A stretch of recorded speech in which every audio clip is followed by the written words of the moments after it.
Om Swastiastu.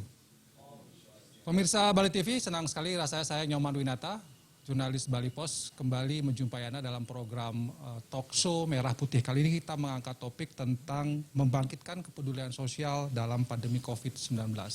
Seperti kita ketahui bersama bahwa pandemi COVID-19 untuk wilayah Bali mungkin menunjukkan perkembangan yang cukup mengkhawatirkan.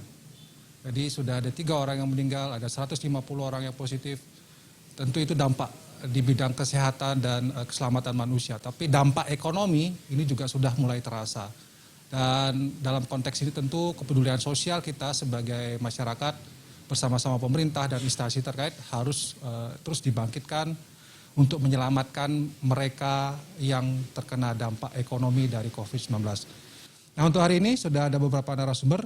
Langsung saya perkenalkan, di sebelah ujung ada Bapak Nyoman Cendikiawan, dia Ketua BKS LPD Bali. Kemudian di sebelah Pak Cendikiawan ada Pak Dewa Gede Mahendra Putra, Kadis Sosial, Pemberdayaan Perempuan dan Pelindungan Anak Provinsi Bali.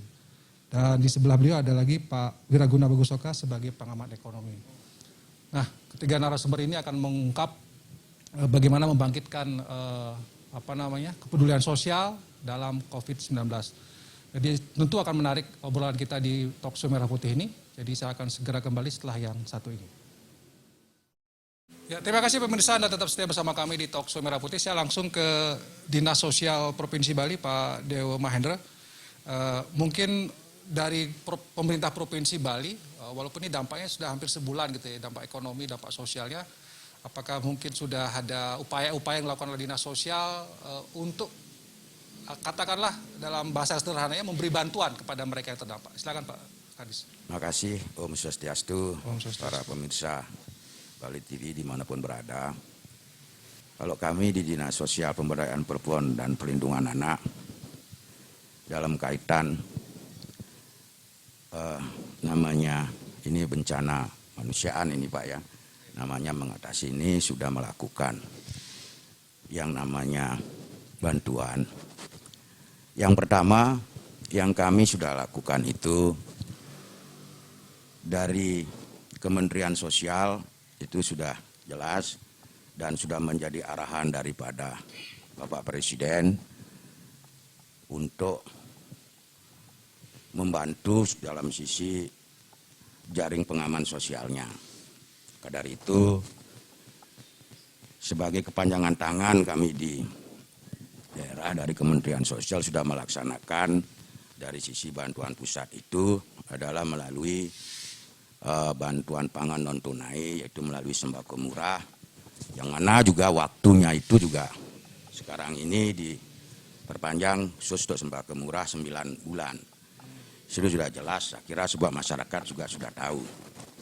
Di samping itu, ya kan, ada yang namanya juga ini dalam kecepatan dan percepatan yang dilakukan oleh Kementerian Sosial yang dulu di daerah itu nantinya akan kita semua provinsi juga akan dapat, di semua daerah juga sudah dapat. Kemarin juga kita melaksanakan video conference dengan Bapak Menteri Sosial, itu juga akan ada bantuan sosial tunainya.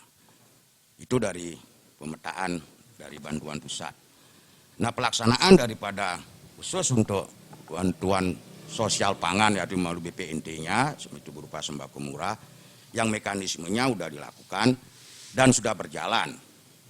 Untuk tahun 2020 ada yang sudah berjalan, kemudian ada yang itu menyangkut penambahan, itu berdasarkan daripada data yang dipakai itu adalah data terpadu kesejahteraan sosial.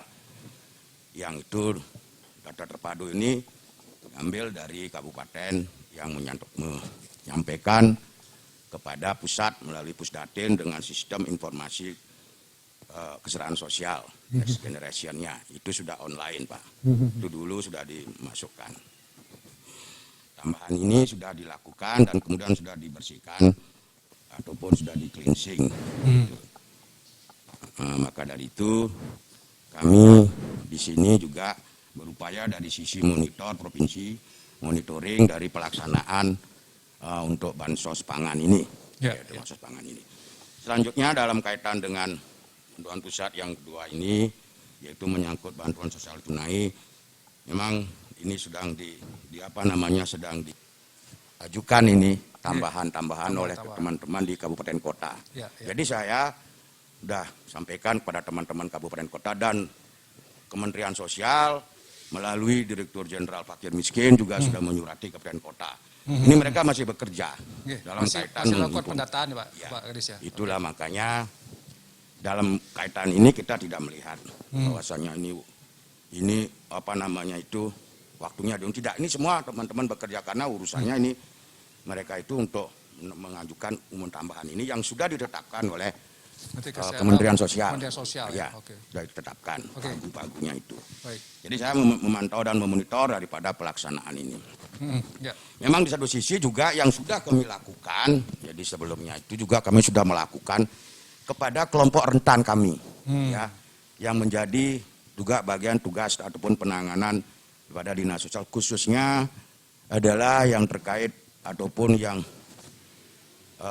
menyangkut kelompok rentan itu ada difabel kami, kemudian orang-orang cacat, disabilitas ya Pak ya. Kemudian ada yang untuk lansia juga, ya jelasnya itu lansia terlantar yang miskin Pak, itu kewenangan kami. Kemudian ada untuk panti-panti kami Pak. Panti asuhan? Ya panti-panti asuhan. Nah ini sudah kami lakukan. Jelas dan pasti kami di dinas sosial berpikir apalagi yang para difabel seperti kemarin itu ngawali ini di para tunanetra kita itu sudah diberikan bantuan apalagi ada yang tergabung dalam Persatuan Tunanetra Indonesia Bang Bali ini nggak bisa dia melaksanakan pekerjaan mijat. Iya, karena tidak ada yang mau mijat karena ini ya, karena dampak ekonomi ya Pak Kadis. Karena dampak ekonomi ini. Ini kami sudah lakukan walaupun nantinya itu belum turun dari sana, kami sudah juga berikan melalui ada yang teman-teman ataupun partisipasi sosial. Ini kami sangat terima kasih dan itu merupakan juga tanggung jawab sosial dunia usaha. Ya kan? Ini sudah kami berikan dan sudah kami edarkan, termasuk juga Pak hari ini kalau nggak salah besok ya, besok untuk di Jembrane itu untuk panti Pak. Sudah ada bantuan nanti yang ya memang belum banyak dan kami sudah terus pikirkan Pak. Bukan pikirkan aja, tapi mengerjakan juga. Gitu. Kalau pikirkan aja kan lekat-lekat gitu. Jadi berbagai upaya ada berbagai cara ataupun berbagai sektor kami juga lakukan. Artinya seperti apa yang kami sampaikan tadi, ini juga sebagai bentuk partisipasi sosial daripada teman-teman ataupun masyarakat. Karena jelas dan pasti pelaksanaan kesejahteraan sosial itu bisa dilakukan adalah ada 3 pilar seperti saya sampaikan dalam diskusi-diskusi kita itu, pemerintah, masyarakat, dan dunia usaha. Dunia usaha ya. Kita tahu situasi seperti ini juga, para dunia usaha masih juga itu ya katakanlah masih separuh napas lah. Nah untuk yang lain juga dalam kaitan dengan rentan yang lain, lansia terlantar, jadi teman-teman komunitas relawan juga sudah lakukan dan kami tetap monitor. Mudah-mudahan bisa selesai. Sudah mulai berjalan sudah kami pendataan, lakukan ini Pak. Sudah yang mulai berjalan juga bagaimana kemudian kelompok rentan ya. Dan Baik. kami dalam kaitan dengan bantuan pusat ini juga yang sudah nanti itu ditetapkan di kabupaten kota, lagunya kami juga akan mengawasi, memonitor daripada pelaksanaan ini. Baik. Jadi teman-teman kabupaten sudah sangat-sangat itu full time dan speednya dalam kaitan melaksanakan ini. Terima kasih Pak. Terima kasih Pak Kadis. Saya kira kita sudah menangkap apa yang sudah dilakukan oleh pihak dinas sosial.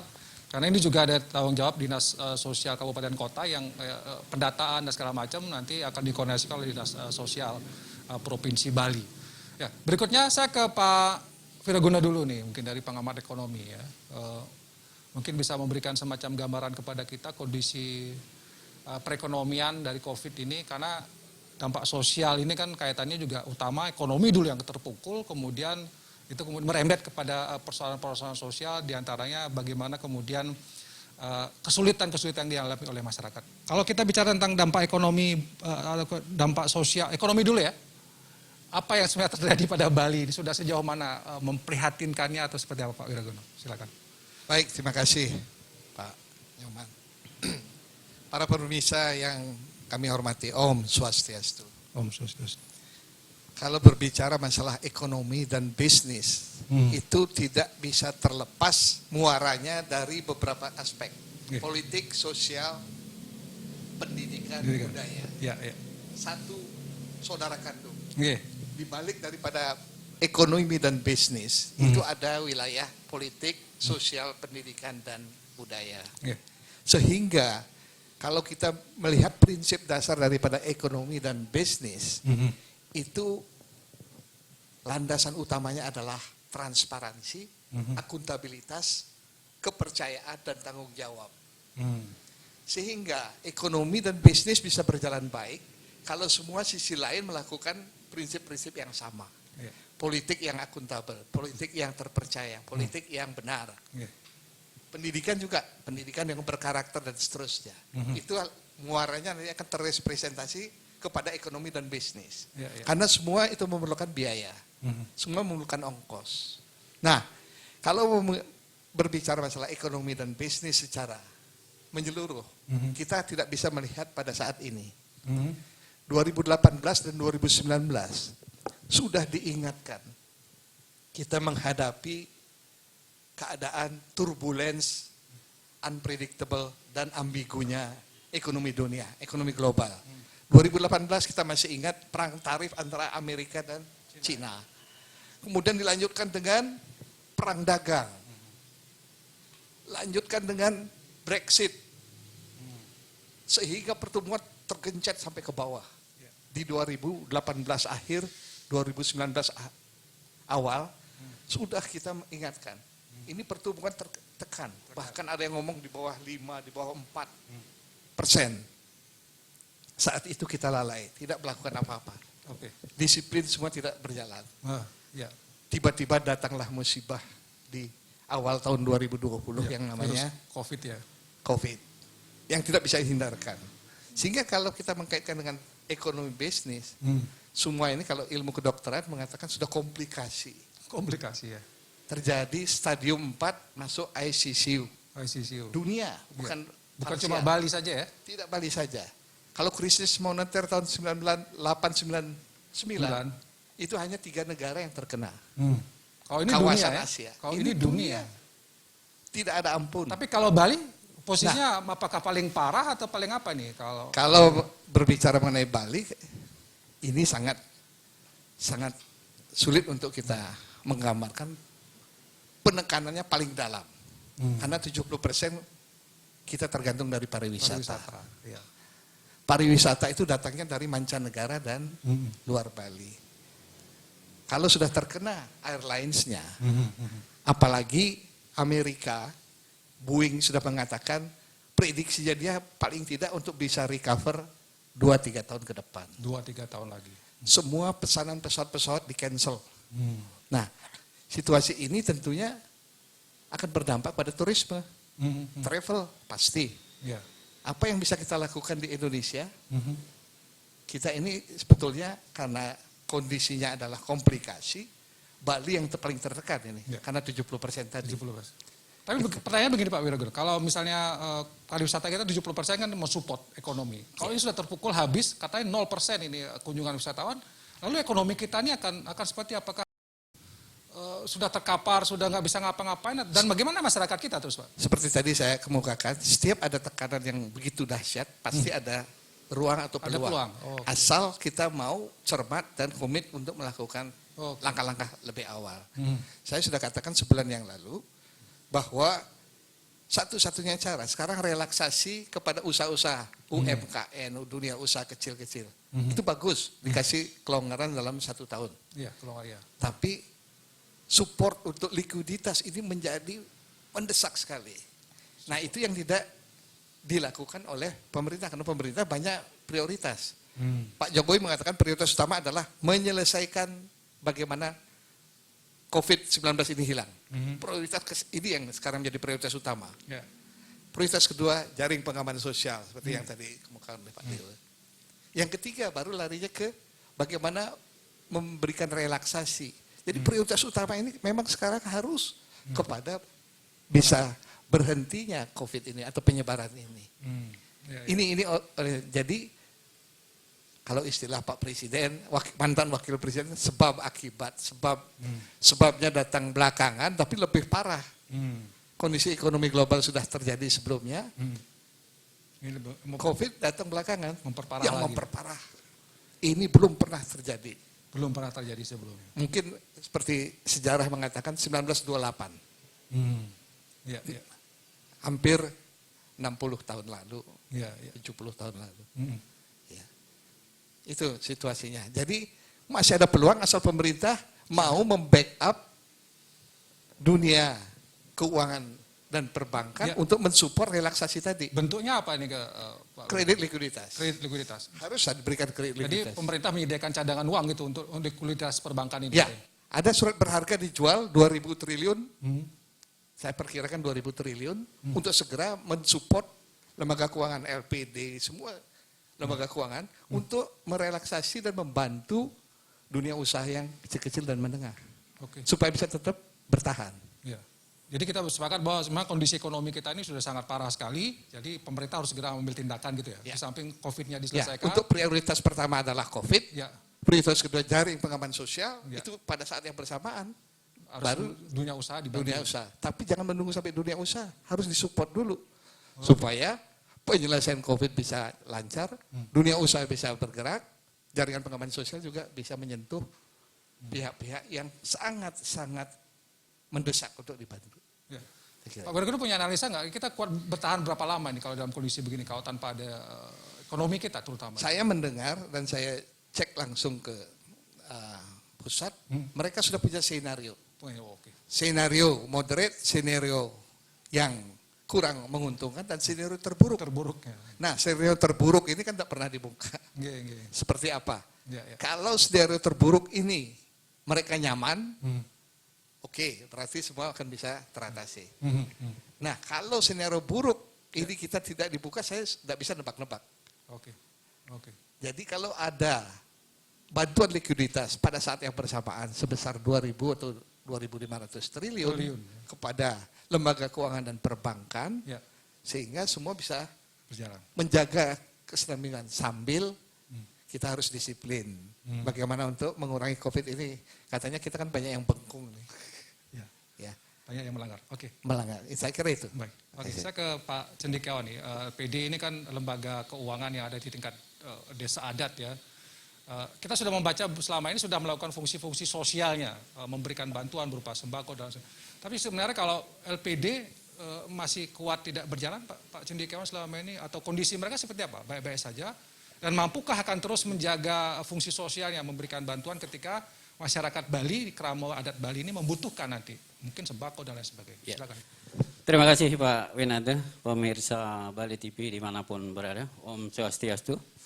Saya mencoba untuk menganalisis sementara sebelum menjawab itu dari aliran yang pertama tentu optimisme, Iya, optimis. yang kedua pesimisme. Ya. Di tengah optimisme dan pesimis itu ada realisme. Oh, realis. Tentu yang aliran orang yang optimis ini semua akan bisa berlalu. Badai pasti berlalu. Tentu dengan usaha, kan begitu ya. Yang kedua tentu aliran pesimis ini kita akan terpuruk katanya. Dan mudah-mudahan tidak begitu ya. Nah dari keduanya itu kita sekarang di lapangan terutama LPD kita di desa adat, realisasi kita sekarang ini memerlukan masyarakat perlu makan saja dulu. Istilahnya sekarang tidak usah terlalu banyak berteori, bagaimana masyarakat desa kita Bisa pangidang ngajang dumen. Iya, iya. Perlu dari Pak Kadis Sosial sudah menyampaikan bantuan dan luar biasa semua ini. Iya. Tentu apa yang disampaikan Pak Winata tadi, keberadaan kita di LPD di seluruh Bali ya dengan 1.435 LPD, kita sesungguhnya dari Perda yang berlaku itu sudah mengamanatkan dari laba LPD yang diperoleh per tahun itu 5% dialokasikan untuk dana sosial. Ya. Artinya sekarang kalau kita sekarang bahas membangkitkan kepedulian masyarakat, tentu LPD sekarang hanya membangkitkan dan mengefektifkan lagi. Karena dari dulu LPD sudah melakukan hal itu, terutama untuk membantu kerama di desa adat dengan bantuan sosialnya itu baik kepada anak disabilitas, bantuan kepada anak yatim piatu, bantuan kepada para juru, dan itu disesuaikan dengan keberadaan di mana LPD itu berada. Ya. Artinya dana-dana itu sudah dialokasikan sesuai dengan manfaatnya, tentu koordinasi dengan desa adat setempat. Nah, dengan kejadian sekarang ini, wabah COVID-19 ini, kita berharap semua teman-teman di desa adat masing-masing, dan saya sudah banyak mendapatkan laporan, bahwa teman-teman melakukan itu dengan berkoordinasi dengan Satgas Gotong Royong yang dibentuk oleh desa adat. Dalam upaya bersama-sama, sekali lagi bersama-sama, untuk membantu keramuan desa adat, mendapatkan hak-haknya, tentu juga di samping hak itu kewajiban. Kewajiban bagaimana menjaga LPD kita, bagaimana menjaga lembaga keuangan kita, agar benar-benar menjadi tumpuan harapan bagi masyarakat di desa adatnya masing-masing. Saya kira kalau itu. kalau kita bicara tentang haknya kan mungkin mendapatkan bantuan juga tadi ya, ada sembako dan sebagainya sudah berjalan. Tapi kalau kita bicara kewajiban dalam kondisi seperti ini apa yang dimaksudkan Pak Cendekiawan? Tadi juga Pak Pragunawan bagus semua meniki. Harus sekarang kita pertama menjaga likuiditas lah dulu. Oke. Menjaga likuiditas, menjaga kondusivitas. Artinya isu yang sedikit saja berkembang dan mungkin saja tidak kondusif, ini memungkinkan potensi untuk bisa Membuat panik gitu ya? membuat panik dan bisa juga untuk melonggarkan atau menurunkan kepercayaan masyarakat. Pertama, tentu ngiring sarang-sarang kita jaga kondusivitas, terutama isu. Nanti jangan apalagi sekarang kan ada relaksasi itu di dalam medsos itu, Ampuriang Poniki, di medsos bisa nanti pemahamannya bisa berbeda. Berbeda-beda ya. Sedangkan relaksasi itu bisa menunda angsuran pokoknya dan mungkin dendanya katakanlah dikurangi begitu. Tetapi bunga itu kan tetap. Jangan-jangan nanti Ampuriang Poniki nanti dibilang di Kadong Rame itu boleh tidak bayar gini misalnya itu Ampuriang itu. Karena kita juga bayar dana masyarakat. Oleh karena itu ngiring sarang-sarang jaga situasi yang kondusif di masyarakat. Saya kira itu kewajiban kita bersama. Kewajiban bersama. Jadi menjaga LPD bisa tetap eksis ya. Jangan kemudian LPD dalam kondisi begini semua tidak bayar bunga, tidak bayar cicilan, ini akan juga berpengaruh terhadap LPD kemampuannya untuk bertahan likuiditasnya. Betul. Ya, jadi kalau misalnya yang selama ini mereka yang memberikan bantuan ini apakah akan seterusnya memberikan bantuan selama ini atau hanya mungkin di awal-awal saja Pak, kalau mungkin laporan dari teman-teman LPD. Ya, dari teman-teman beberapa LPD di seluruh kabupaten, saya sudah memantau dan sudah kerjasama dengan Satgas Gotong Royong di desanya. Ini kan ada bertahap ya, sesuai sekali lagi sesuai dengan kemampuan Ya. dari LPD itu sendiri. Dan kalau kita lihat data per Desember 2019 itu, laba LPD mencapai 635 miliar. Artinya 5% dari itu hampir 31 miliar. Tentu ini bisa dikontribusikan, sekali lagi ini hanya bagian dari kita untuk membantu sedikit saja. Walaupun tetap kita harus waspada. Waspada dalam kondisi yang serba sulit seperti sekarang ini. Baik, terima kasih Pak Cendekiawan. Jadi memang LPD sudah melakukan fungsi sosialnya dan ini mungkin bisa ditiru juga oleh lembaga-lembaga yang lain ya untuk bisa memiliki kepedulian sosial dalam kondisi begini. Baik, saya akan break sebentar pemirsa Bali TV. Jadi kita akan mencoba lagi menggali kira-kira ada saran pendapat tidak bagaimana dalam kondisi seperti ini kita bisa bersama-sama membangkitkan semangat gotong royong untuk mengatasi dampak sosial, dampak ekonomi dari pandemi. Jadi jangan kemana, saya akan beli setelah yang satu ini.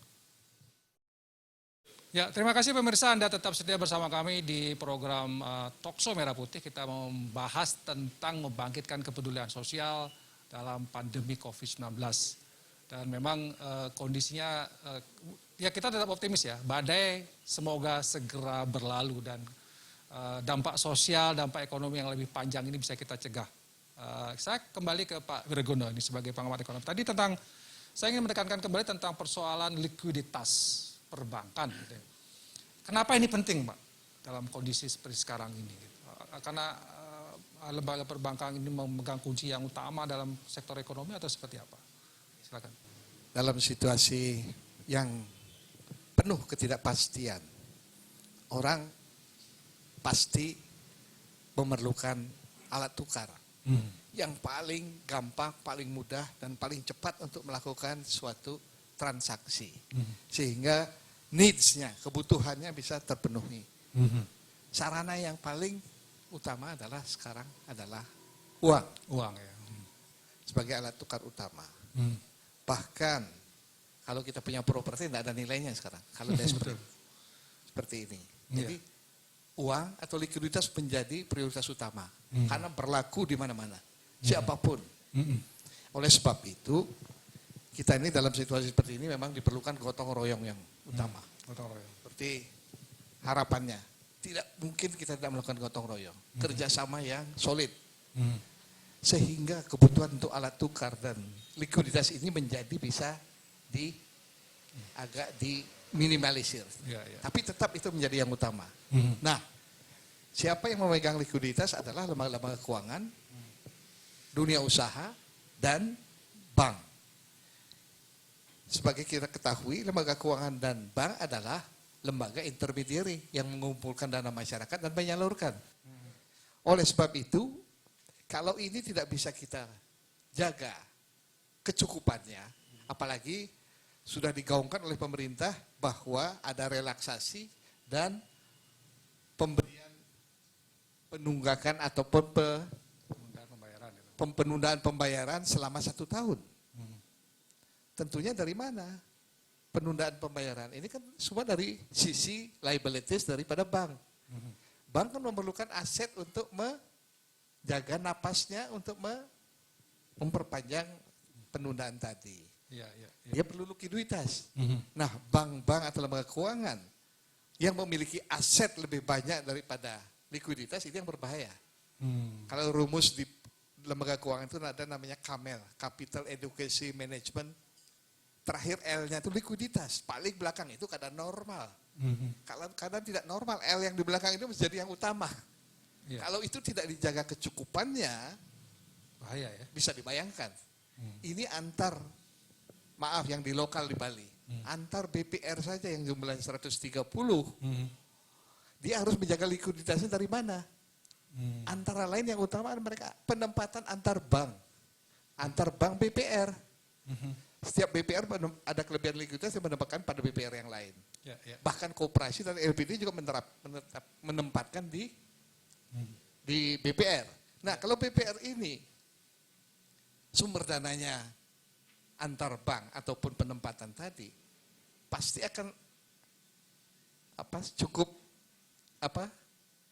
Riskan. fragile, Oh. tidak mantap karena gampang ditarik. Koperasi memerlukan dana, LPD memerlukan dana, antar bank BPR memerlukan dana. Baik.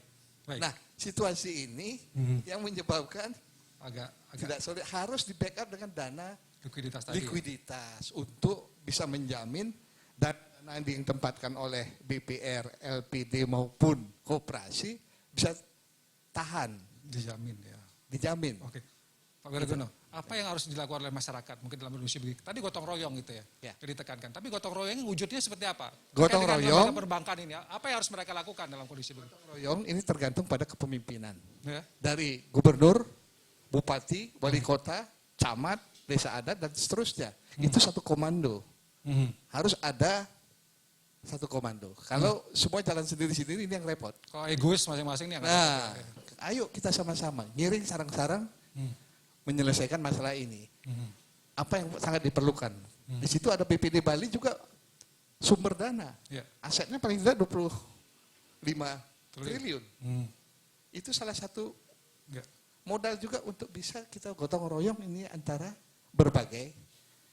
Enggak, maksudnya maksud yang bisa kita wujudkan bentuk gotong royong terkait dengan lembaga perbankan ini, apakah masyarakat jangan ngambil kredit dulu atau jangan melakukan penarikan besar-besaran atau seperti apa? Atau hanya cukup memenuhi kebutuhan untuk hidup saya dulu seperti ya untuk makan saja gitu misalnya. Itulah tadi.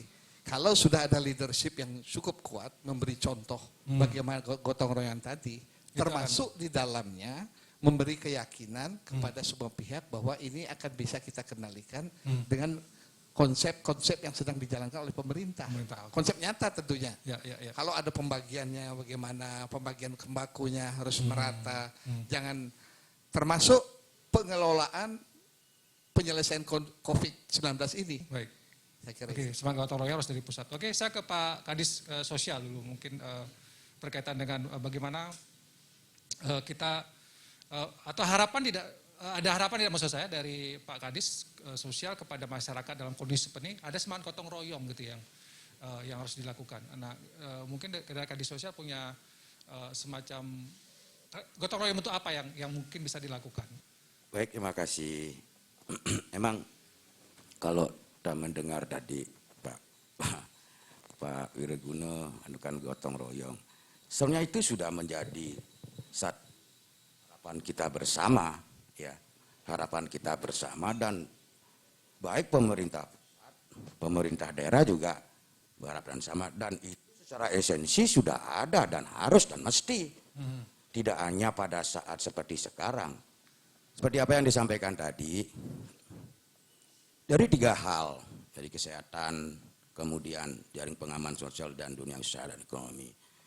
Ini kami khususnya, terlepas dulu dengan semangat gotong royong ya Pak, ini mesti dan pasti itu sudah dipetakan dan sudah diskemakan karena kebetulan kami ikuti. Terus, jadi apa yang dilakukan oleh pemerintah provinsi, kabupaten, kota, itu sudah dilakukan dan sampai dengan sekarang itu sudah dirancang Pak. Iya kan, sudah dirancang oleh khususnya kami pemerintah Provinsi Bali melalui Bapak Gubernur, ya kan. Kita memang melihat ini kan satu sisi sudah merupakan keharusan dan ya mesti dilakukan, bisa mesti dilakukan dalam artian kan melihat dulu apa yang menjadi arahan pusat. Ini sudah dilakukan, merealokasi anggaran sudah kita lakukan dan sudah terkirim. Jadi tidak hanya itu di atas kertas saja, jadi 3 hal itu sudah memang harus dan mesti dilakukan. Ini sekarang teman-teman juga lagi sudah bekerja itu Pak. Nah untuk melihat itu kan harus dipetakan dulu Pak. Jadi tidak gerasa gerusu. Jadi kita petakan dulu, baru kita skemakan. Nah untuk memetakan dan menskemakan ini, sebelumnya udah juga berbicara Bapak Gubernur kepada kabupaten kota, udah kumpul. Siapa berbuat apa. Dalam hal ini ada satu kesinergian. Itu. Termasuk 3 hal itu juga. Itu. Nah, maka dari itu, ya kan, sampai dengan sekarang ini kita juga melihat, kalau di sini kan kita melihat udeg Pak, kalau orang Bali kan itu udegnya. Udegnya dulu nih, itu untuk melihat 3 hal ini. Itu sudah dirancang benar. Sudah ada skemakan. Sampai dengan kemarin, ya kita memang lakukan ini yang OPD terkait termasuk dengan Bapak Sekda, Pak Gubernur Pak Sekda itu merancang itu, dan tadi saya juga melihat ini arahan dari WA ini untuk cepat itu Pak. Jadi 3 hal ini dan mesti dan harus. Nah kemudian sektor ataupun dari masyarakat yang lain dalam kaitan dengan sekarang ini, ya kan, dalam kaitan dengan sekarang ini dengan semangat gotong royongan ini, ya disinilah peran kita manusianya Pak. Itu sebenarnya. Ini memang manusianya. Bukan hanya itu melihat dari sisi ini pemerintah. Jadi masyarakat juga iya, saya sederhana aja menyikapi Pak dalam kaitan dengan ini semangat gotong royong. Ini satu itu sudah merupakan yang memang nilai-nilai dasar kita. Yang kedua, ya kan, tidak hanya itu dilakukan pada saat seperti sekarang ini, dan ini mesti sudah dilakukan dari dulu, ya kan. Lalu itu untuk mengukur nilai-nilai kearifan lokal kita, itu Pak. Dan masih enggak itu melekat sekarang ini? Apakah itu nanti juga terpapar seperti sekarang ini? Karena itu nilai dasar, ya lokal wisdomnya itu, gotong royong itu. Coba aja kita sekarang untuk bekerja di desa atau membersihkan desa itu kan gotong royong Pak, sama. Jangan sampai bawang ke Sunan, ya duduk aja lu nanti yang utang, itu kan apa ya ini kan, melakukan. Nah sama dengan sekarang ini dalam mengatasi situasi seperti sekarang ini, ya tidak mungkin pemerintah khususnya apalagi pemerintah daerah ya dari provinsi tidak diam Pak. Tetapi melihat daripada apa yang menjadi arahan ketentuan pusat, ya kan. Nah ini termasuk di sektor ataupun di sektor ekonomi ini udah dirancang. Udah sangat-sangat, dan kemarin pada saat paripurna yang melalui video konferensi itu sudah dicantum, bukan hanya di atas kertas saja, udah kan kita harus lihat Pak, orang ngomong, orang menyampaikan itu kan udah ada barangnya itu, kan begitu kan. Ya, ya. Ini sudah sampai di sektor ekonomi, kita mensupport sektor informal, sektor formal, dunia usaha, untuk bidang kesehatan, dan kaitan dengan Bidang jaring sosial, pengaman ya, sosial. sudah Memang dan pasti kita di sini ini melihat satu hal, kalau di Bali kan masih kental ini kita ini Pak. Ya. Apalagi ini taksu Balinya ini, semangat gotong royongannya, kekompakan ya. dan kemudian nilai dasar kita ini adalah desa adat kita, kemudian desa adat energi Pak. Ya, Jadi ya, dengan satu kesatuan ini Ya, ya. yang merupakan esensi dari gotong royong ini nanti kita yang sangat kita kedepankan Pak di dalam kaitan untuk melakukan khususnya di jaring pengaman sosial ini. Ya. Sektor informal ya dalam artian kita melihat yang dibantu itu ya kan itu kan yang memang betul. Yang tahu dan lebih tahu adalah jadi saudara-saudara kita yang di desa adat ini dan lingkungan dan desa. Apalagi dengan relawan. Itu loh Pak, kami melihat janganlah kita itu sekarang ini sering ya dalam kaitan dengan menyikapi situasi seperti sekarang ini. Kalau saya sederhana Pak, ya kan, so what gitu loh. Itu bahasa gaulnya ini so what, apa yang harus kita lakukan? Baik. Ya kan, kita lakukan adalah sudah melakukan upaya, walaupun tidak banyak, tapi sudah ada. Itu sudah merupakan satu kemudahan dan itulah yadnya dari sisi gotong royong kalau kita kaitkan dengan manusia. Artinya bahwa sebenarnya pemerintah dalam hal ini sudah mempunyai skema, sudah mempunyai perencanaan, sudah punya dana sehingga masyarakat bisa ditenangkan bahwa tidak akan ada masyarakat Bali yang kelaparan nanti gitu ya Pak. Iya, kan itu harapan kita Pak. Iya, iya. Dan setelah kita aman Pak Kadis ya. Ya kemarin saya dari Bapak dari Pertanian dan Pangan dan Bulog udah sih dapat temu dengan ini Aman, sudah ya, dirancang aman Pak. Baik, ya baik. aman dan diamankan itu yang penting. Sama dengan sekarang gotong royong ini Ya. bangun dan membangunkan. Terima kasih Pak. Terima kasih Pak Kadis. Pak Cendekiawan mungkin bisa menambahkan juga semangat gotong royongan di tingkat LPD ini yang sudah kan memberikan sembako sudah ada. Nah next ada lagi nggak yang kira-kira akan diberikan? Walaupun kondisi LPD juga sekarang agak susah juga karena ekonomi ini keterpukul. Silakan Pak Wan. Saya kira luar biasa tema kita hari ini adalah membangkitkan kepedulian sosial tentu dengan cara bergotong royong ya. Karena konsep kita juga di BKS LPD Bali dari awal konsep kita adalah persatuan dan kebersamaan. Tentu pengejawantahan dari persatuan dan kebersamaan ini adalah gotong royong itu tadi. Di lapangan, di desa Pekeraman atau desa adat masing-masing, teman-teman sudah mengkoordinasikan konsep gotong royong itu dengan satgas gotong royong yang sudah dibentuk di desa-desa. Baik secara fisiknya, juga secara materialnya. Tentu sekali lagi dalam hal ini tentu kami menyampaikan terima kasih banyak ini kepada semua komponen, terutama pemerintah, tokoh-tokoh masyarakat dan keramo desa, dukungannya selama ini sehingga bisa LPD berbuat seperti ini. Nah dalam keadaan wabah seperti ini yang saya bilang tadi memang baru dan luar biasa dampaknya kepada LPD kita, tentu mari kita bersama-sama kuatkan lagi konsep persatuan dan kebersamaan tadi. Yang pertama dari segi katakanlah konsep Kamel tadi, likuiditasnya, tentu mari kita jaga bersama-sama. Mungkin yang lebih besar lagi karena memang ini kepercayaan masyarakat dan mudah-mudahan juga keramo yang menyimpan dana di LPD seperti tadi tentu bisa memanfaatkan hanya secukupnya saja. Dan dalam hal keberlangsungan ini karena kita tidak tahu kapan ini akan berakhir tentu kita juga menyesuaikan, kita himbau kepada teman-teman untuk juga menyesuaikan dengan keadaan keuangannya, terutama dana sosial yang dimiliki, sehingga bisa bertahan mungkin 3-6 bulan, dan mudah-mudahan harapan kita juga bisa cepat, bisa berlalu. Tentu ini juga disesuaikan sekali lagi dengan dengan kondisi di desa adatnya masing-masing. Saya kira untuk likuiditas dan menjaga itu salah satunya mungkin kreditnya atau pinjamannya nanti bisa di pending lah dulu, kecuali memang untuk warga yang sangat mendesak. Artinya yang sakit, mungkin keperluan untuk sehari-hari. Saya kira itu bisa Artinya jangan mengambil kredit untuk konsumsi yang mungkin tidak kebutuhan dasar itu Pak. Iya, sementara saya kira bisa karena dilakukan. ini juga untuk kepentingan kita bersama gitu ya. Betul.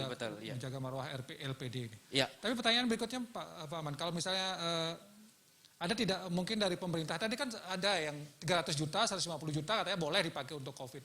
Mungkin di LPD, ya ini kaitannya dengan desa adat. Ada tidak ada harapan mungkin 300 juta nanti kalau misalnya kondisi yang mendesak bisa digunakan lah untuk penanganan COVID ini. Iya. Ada nggak masukan dari itu dari masyarakat? Ya kalau kita lihat dari peraturan daerah, kan pertama memang dana sosial itu 5% dari laba yang dihasilkan. Untuk LPD ya? Yang kedua ada dana pembangunan namanya. 20% dari laba LPD itu bisa dipakai dana pembangunan. Nah tentu pembangunan ini kan tidak fisik saja. Bukan membangun untuk fisik saja, tetapi pembangunan juga mental. Apalagi dalam situasi seperti ini, saya kira dana pembangunan itu sesuaikanlah sekarang di desa adat masing-masing. Saya kira bisa dikoordinasikan dengan pengawas, dengan tokoh masyarakat di sana. Tentu dana-dana pembangunan ini karena mungkin sekarang situasi tidak membangun fisik lagi, tentu mungkin itu bisa dana itu bisa dimanfaatkan gitu ya. Dimanfaatkan. Nah, lagi-lagi saya sangat setuju tentang likuiditas karena memang prinsip likuiditas itu liquid artinya cair. Tentu ini dana cair yang bisa ditarik segera, kita harus siapkan lebih banyak lagi atau lebih porsi sesuai dengan porsi yang saat ini saya kira ini. Baik, terima kasih Pak Ahmad. Kita masih ada satu sesi lagi untuk closing statement dari masing-masing narasumber dan tadi kita tekankan pada sesi tadi tentang bagaimana gotong royong yang bisa dilakukan dan sudah ada sebenarnya gotong royong itu di masyarakat kita dan ini yang perlu tadi membangkitkan kembali sehingga dalam suasana COVID ini bisa lebih kuat lagi dan kita bisa bersama-sama menghadapi. Masih ada satu sesi lagi nanti saya akan closing statement, jadi yang kemana saya akan kembali setelah yang satu ini. Ya, terima kasih pemirsa Anda tetap setia bersama kami di program Talkshow Merah Putih. Kita sudah ada di sesi terakhir, saya akan memberikan kesempatan pada masing-masing narasumber untuk menyampaikan semacam closing statement sesuai topik kita yaitu membangkitkan semangat kepedulian sosial dalam pandemi COVID. Tentu kita berharap bahwa tidak ada egoisme, ini semangat gotong royong kan menghilangkan egoisme itu. Mungkin dari dinas sosial mungkin dulu, dari birokrat pemerintahan. Kita berharap sih, harapan kita tidak menginginkan pertama bencana sosial ini, artinya bencana kemanusiaan ini yang namanya COVID ya. COVID-19 ini ada dan terus berlangsung, nggak mungkin kan, maka kalau bisa cepat, bagus. Ya.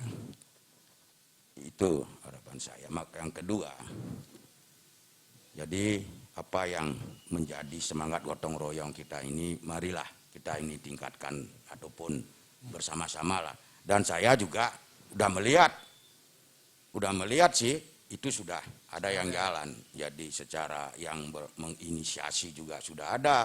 Kemudian ada spontanitas. Inilah perlu ditingkatkan lagi. Nah bagi juga saudara-saudara saya, teman-teman saya, sahabat-sahabat saya, ya kan, yang masih juga ini membantu dan ada yang belum, marilah bersama. Bagi yang punya, sudahlah. Kita tidak menginginkan yang namanya COVID ini ada dan berlangsung terus, akan tetapi apa yang mesti bisa kita lakukan. Jadi sekali lagi harapan saya, marilah bersama semangat gotong royong ini bersama-sama pemerintah, masyarakat, dunia usaha. Ya. Terima kasih. Kita bisa jalan sendiri-sendiri gitu ya Pak Kadis. Ya Pak Man, silakan Pak Man. Saya kira pemirsa Bali TV, terutama teman-teman saya pengurus LPD di seluruh desa adat di Bali, mari kita tingkatkan sekali lagi persatuan dan kebersamaan kita. Mari kita bangkitkan lagi kepedulian sosial kita, sehingga benar-benar LPD bermanfaat di desa adat, terutama untuk menghadapi wabah sekarang ini. Tentu koordinasi, komunikasi, harmonisasi antara seluruh pengurus di desa adat kita lebih intensifkan. Saya kira persatuan dan persamaan kita dengan kondisi sekarang ini akan menjadikan LPD semakin bermanfaat di desa adat masing-masing. Ngiring sarang-sarang nona sice, mogi-mogi wabah ini cepat berlalu siapa nih. Rumah sakit tempat berobat, di warung kita minum kopi. Walau sedikit kita bisa berbuat lebih baik dari sekedar mimpi. Mantap. Ya, berikutnya kita akan berikan kesempatan Pak Wirogono untuk closing statement terkait dengan topik kita, Pak. Baik, sebagai closing statement, barangkali ada 3 hal pokok yang barangkali bisa kami sarankan kepada baik Pemprov, Pemda, Pemkot, dan kita semua warga. Kramo Bali Semeton Sinamian bahwa ada 3 hal yang menjadi usulan kami semoga bisa terrealisir. Yang pertama adalah bahwa sinergitas gotong royong yang sekarang sudah ada ini kan sudah terwujud karena kita punya holistiknya seperti itu. Kekuatan kita, local wisdom tadi sudah dikemukakan. Cuman perlu lebih ditingkatkan. Sebab apa? Sinergitas ini perlu ditingkatkan dari tataran aspek-aspek mulai dari likuiditas tadi. Karena yang menjadi prioritas utama kita, seperti saya kemukakan tadi adalah aspek penyelesaian COVID ini. Itu yang menjadi prioritas sesuai dengan harapan pemerintah. Tapi sayangnya ini kan bersamaan hadirnya dengan kebutuhan likuiditas dan jaring pengaman sosial. Jadi tetap nomor 1 adalah prioritas menyelesaikan secepat mungkin. Untuk itu perlu ditingkatkan sinergitas kepemimpinan Bali dan Kramo Bali. Lebih ditingkatkan maksudnya. Yang kedua, kita tahu bahwa kondisi yang tidak terprediksi ini, Bali ini yang paling utama kan pariwisata. 70% pariwisata. Sudah saatnya kepemimpinan Bali yang bersinergi ini bisa melakukan negosiasi ke pusat untuk menjelaskan Bali ini yang akan menerima dampak terbesar dari akibat krisis ini karena kita ketergantungan dari pariwisata. Dalam perjalanan waktu 10 tahun terakhir, Bali menyumbang devisa kepada pusat itu kurang lebih hampir 200 triliunan. 200 triliun ya, oke. Dari visit on arrival maupun pungutan-pungutan lainnya yang semua diambil oleh pusat. Nah, dengan kemampuan kepemimpinan kita untuk bernegosiasi dengan akses yang kuat di pusat, barangkali ini kesempatan bagus. Karena Bali menyumbangkan devisa terbesar, sudah saatnya karena menjadi terpuruk yang terbesar dari pariwisata, harusnya diberikan bagian yang dulu kita memberikan sumbangsih pada pusat. Ini dalam bentuk likuiditas tadi.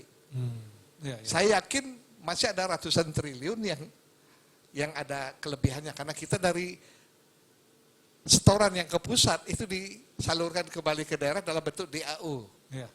Ya, tapi dan itu pun masih kita punya sebenarnya masih ada simpanan kita harusnya masih jauh lebih besar yang di store ke pusat. Itu yang kedua. Sehingga sustainable perekonomian Bali khususnya akan banyak tertolong karena mendapat dampak yang terbesar ini. Baik. Itu harus segera dan saya yakin gubernur kita mempunyai akses yang kuat di pusat, mempunyai partai politik yang cukup punya kekuatan di pusat dan bisa meyakinkan kepemimpinan Jokowi untuk pemerintahan pusat untuk mewujudkan secara nyata.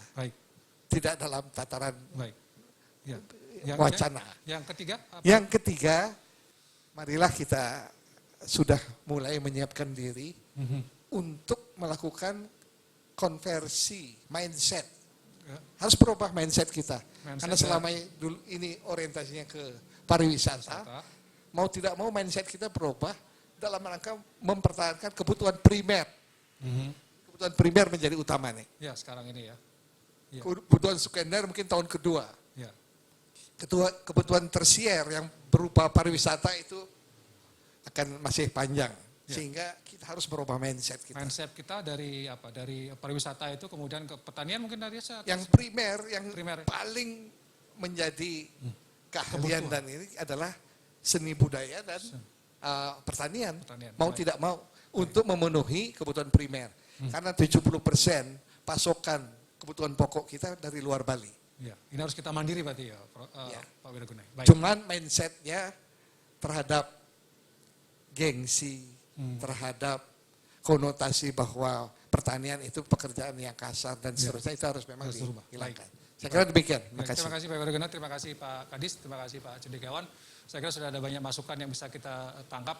Ada realisasi yang mungkin bisa dilakukan oleh pemerintah Provinsi Bali, terutama bagaimana mengajukan usulan kepada pemerintah Provinsi pusat supaya ada dana lebih lah buat menjaga Bali karena Bali sangat paling terpukul akibat COVID karena pariwisata. Kemudian yang kedua adalah bagaimana kita membangkitkan kembali semangat gotong royong manusianya dibangkitkan kembali sehingga kita bersama-sama bisa menghadapi pandemi ini.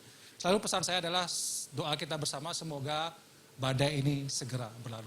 Demikian talkshow kita kali ini. Saya ucapkan terima kasih atas perhatiannya. Sampai jumpa lagi di talkshow Merah Putih berikutnya. Saya tutup dengan Parama Santi. Om Santi Santi Santi Om.